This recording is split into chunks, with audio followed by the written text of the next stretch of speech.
अस्सलाम वालेकुम दोस्तों, कैसे हो। मुझे उम्मीद है कि आप सभी हो गए। न्यू अपडेट के साथ मैं आपके सामने फिर हाजिर हो चुके हैं। कुवैत में रहते हैं, कुवैत की खबरों से हमेशा के लिए अपडेट रहना चाहते हैं तो ये वीडियो आप ज़रूर देखते रहिए। इस वीडियो के अंदर मैं आपको काफ़ी ज़्यादा इंपॉर्टेंट जानकारी देने वाला हूँ और छूट के हवाले से आप लोगों के बहुत सारे सवाल जवाब हैं, उनके हवाले से हम बात करेंगे। बिना देरी के वीडियो शुरू करते हैं, लेकिन चैनल को ज़रूर सब्सक्राइब करें और साथ ही साथ बेल आइकन ज़रूर प्रेस कर दें।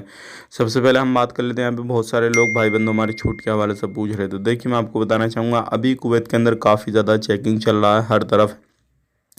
तो इस टाइम पे तो बहुत मुश्किल है छूट का आना, लेकिन जब छूट आएगी तो एक महीना पहले ही अपडेट आ जाएगा और लगभग 1 से 1.5 महीने के अंदर अंदर का टाइम रखा जाएगा। तो उसके बीच में आपको निकलना होगा तो निकल सकते हैं। लेकिन जैसे ही छूट आएगी आपको तुरंत हमारे चैनल पर अपडेट मिल जाएगा, वीडियो मिल जाएगा, आपको सारी डिटेल्स बता दी जाएगी। लेकिन अभी मिनिस्ट्री की तरफ से कोई भी इस तरीके का अपडेट नहीं है छूट को लेकर। इन फ्यूचर अगर आता है, कुछ भी होता है तो हम आप तक ज़रूर शेयर कर देंगे, तो ज़रूर हमारे साथ में जुड़े रहिएगा। छूट का इंतज़ार छोड़िए। अगर आप लीगल हैं तो आप किसी भी तरीके से लीगल हैं, अगर आपके जानने वाले इलीगल हैं तो उनको भी लीगल करने की कोशिश करिए, नहीं तो आपको परेशानी हो सकती है।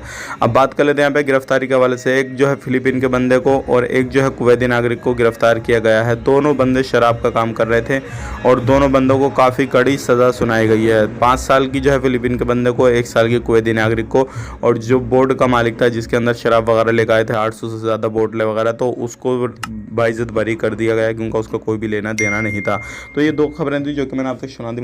अपडेट अच्छा लगा तो वीडियो लाइक करें, शेयर करें, चैनल को सब्सक्राइब भी ज़रूर कर दें।